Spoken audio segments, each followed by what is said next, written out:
রনো, এই জালে যা মাছ হয়েছে, খাওয়ার মাছ হয়ে আমাকে 3 জনে, আর চালের মাছও হয়ে যাবে।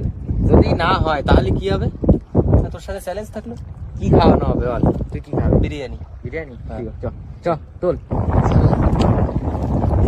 জয় মা। প্রচুর পরিমাণে ঢেউয়ে মাঝি কিন্তু কাহিল হয়ে পড়েছে আজকে। একদিন পরে ভাই, আমি বললাম না মাছ হবে, চলো আরো মাছ হবে। বন্ধুরা, আজও কিন্তু 3 বন্ধু বেরিয়ে পড়ছি। চলো বন্ধু বেরোই। হ্যাঁ দাঁড়াও, তোমার কেনা কেনোর একটু খেয়ে নি। 1 প্যাকেট কিনে দিয়েছে আজকে আমাদের দুজনে মিলে খাবো আজকে 12 পিস। দাও তাহলে একটা নাও, খাও, তোমার জন্যই তো এগুলো। বন্ধুরা, বেরিয়ে পড়েছি আজ আবারও আমরা।